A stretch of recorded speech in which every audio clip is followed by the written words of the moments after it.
ప్రతి సంవత్సరం వైకుంఠ ఏకాదశి నాడు మాత్రమే గుడిలో ఉత్తర ద్వారం ఎందుకు తెరుస్తారు? మిగతా 364 రోజులు ఆ తలుపులు ఎందుకు మూసి ఉంటాయి? దాని వెనుక ఒక పెద్ద రహస్యం ఉంది. అది కేవలం ఒక ద్వారం కాదు, అది వైకుంఠానికి వెళ్ళే దారి. అసలు ఆ రోజు ఏం జరిగింది? పద్మపురాణంలో దాగి ఉన్న ఆ అద్భుతమైన కథను ఇప్పుడు పూర్తిగా తెలుసుకుందాం.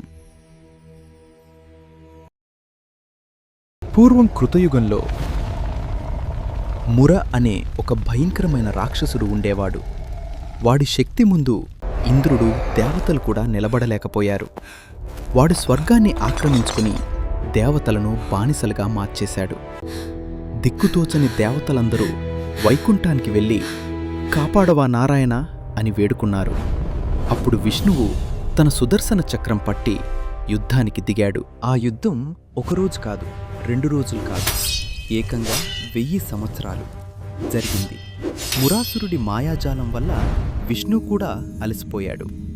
కాస్త విశ్రాంతి తీసుకోవడానికి స్వామి బదరికాశ్రమంలో ఉన్న సింహవతి అనే గుహలోకి వెళ్ళి నిద్రపోయాడు. కాని ఆ రాక్షసుడు స్వామిని వదల్లేదు. విష్ణువు నిద్రపోతున్నాడని తెలుసుకుని గుహలోకి నిశ్శబ్దంగా అడుగుపెట్టాడు. చేతిలో కత్తితో స్వామి గొంతు కోయడానికి సిద్ధమయ్యాడు. లోకల్ రక్షకుడే నిద్రపోతే ఇక ప్రపంచాన్ని ఎవరు కాపాడతారు? మురాసురుడు కత్తి ఎత్తిన మరుక్షణం విష్ణువు శరీరం నుండి ఒక అద్భుతమైన కాంతి వెలువడింది. ఆ కాంతి నుండి ఒక అందమైన కన్య శక్తి పుట్టింది. ఆమె అగ్నిలా మండుతూ ఆ రాక్షసుడిని అడ్డుకుంది. ఆమెను చూసి మురాసురుడు భయపడిపోయాడు. కేవలం ఒక్క హుంకారంతో ఆమె ఆ రాక్షసుడిని బూడిద కుప్పలా మార్చేసింది. నిద్రలేచిన విష్ణువు తన పక్కన చేతులు కట్టుకుని నిలబడ్డ ఆ శక్తిని చూసి ఆశ్చర్యపోయాడు.